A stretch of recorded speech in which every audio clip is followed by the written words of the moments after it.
गति 100 शब्द प्रति मिनट। डिक्टेशन शुरू होगा 5 सेकेंड बाद। Ready, start.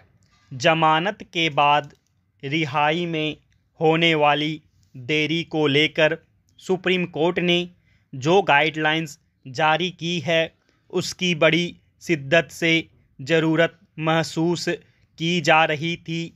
न्याय प्रशासन और जेल प्रशासन अपनी पुरानी रीतियों से इस कदर बंधा चला रहा था कि आज की उन्नत तकनीक के युग में उसकी कई बातें हास्यास्पद लगती थी। उदाहरण के लिए, अदालत से जमानत का आदेश हो जाने के बाद भी बहुतों की रिहाई सिर्फ इसलिए टल जाती थी क्योंकि तय समय तक उस आदेश की कॉपी जेल प्रशासन को नहीं मिलती थी।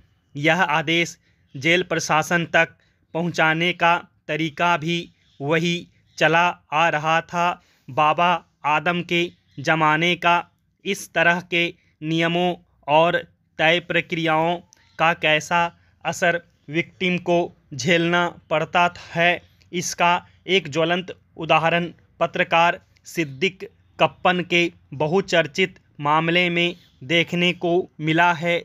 कप्पन पर आरोप चाहे जो भी हो, यह तथ्य तो अपनी जगह है ही कि उन्हें यूपीए मामले में सुप्रीम कोर्ट ने सितंबर में और पीएमएलए केस में इलाहाबाद हाई कोर्ट ने दिसंबर में जमानत दे दी थी।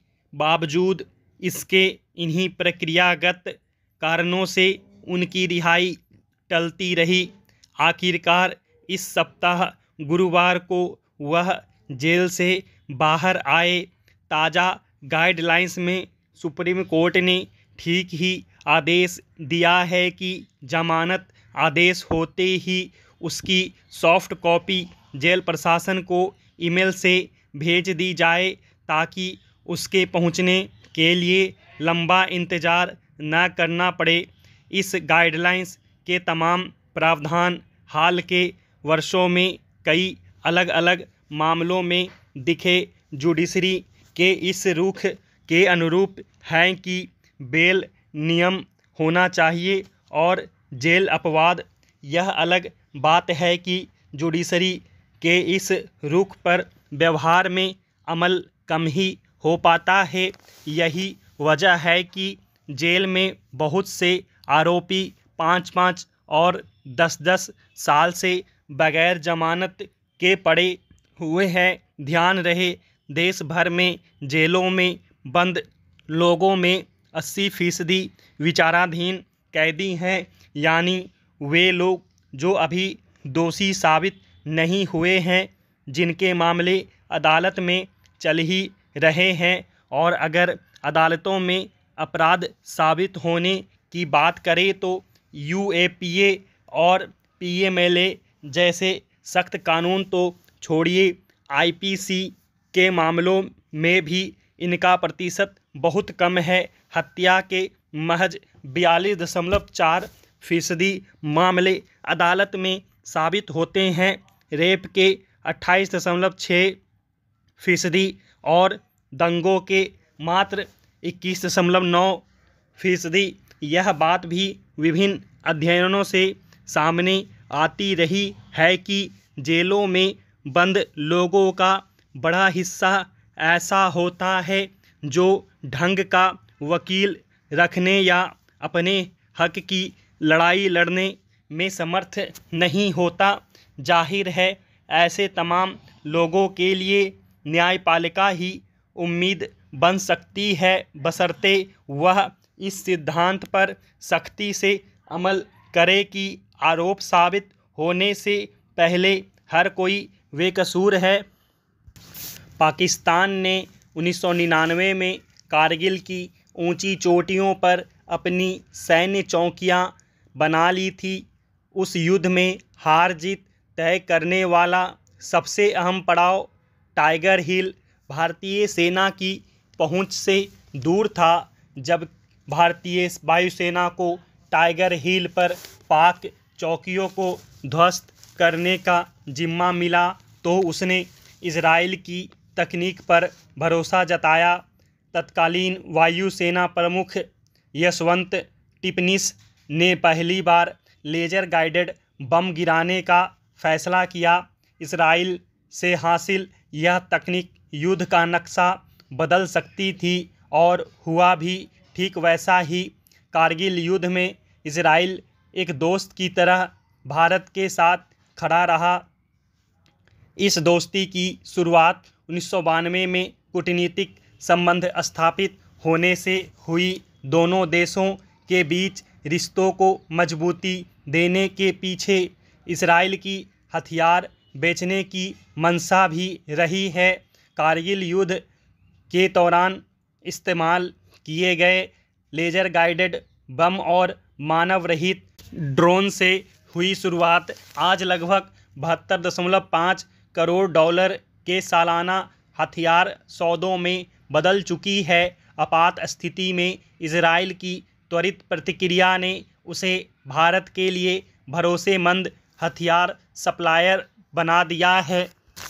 आज Israel missile, anti missile system, UAV, टोह लेने वाली तकनीक, इलेक्ट्रॉनिक वॉरफेयर सिस्टम, हवाई जहाज में इस्तेमाल होने वाली तकनीक और गोला बारूद भारत को देता है। भारतीय वायुसेना के पास इजराइल की अत्याधुनिक रडार प्रणाली अवाक्स मौजूद है। अमेरिकी दबाव में यह तकनीक इजराइल ने चीन को नहीं दी। आज भारत की हथियार खरीद में अमेरिका, रूस और फ्रांस के बाद इजराइल चौथे स्थान पर है। मोदी सरकार के केंद्र में आने के बाद इजराइल के साथ सैन्य रिश्ते और बेहतर हुए हैं। सितंबर 2014 में ही भारत ने इजराइल एरोस्पेस इंडस्ट्री की Barak anti missile defence system खरीदने की घोषणा की। यह सबसे महत्वपूर्ण समझौतों में से एक था। भारत ने इजराइल से 2680 करोड़ रुपये की 10 हेरॉन टीपी यूएवी ड्रोन खरीदे। इस परंपरागत सैन्य उपकरणों के साथ सीमा पर बाड़ लगाने से संबंधित तकनीक का भी वह इजराइल से आयात कर रहा है। इसका इस्तेमाल जम्मू कश्मीर के लाइन ऑफ कंट्रोल पर किया गया है। दिसंबर 2015 में दोनों देशों के संयुक्त उपक्रम को तब बड़ी कामयाबी मिली जब मिलकर विकसित किए गए बराक 8 LRSAM 70 किलोमीटर की रेंज वाले का सफलतापूर्वक परीक्षण हुआ। अब इस बात की संभावना है कि दूसरे देश भी भारत और इजराइल से ये मिसाइल खरीदेंगे। 2020 में रक्षा मंत्रालय ने इजराइल के साथ करीब 121 लाख डॉलर की 16,479 नेगेव लाइट मशीन गन खरीदी है। यह दुनिया की सबसे घातक मशीन गन मानी जाती है।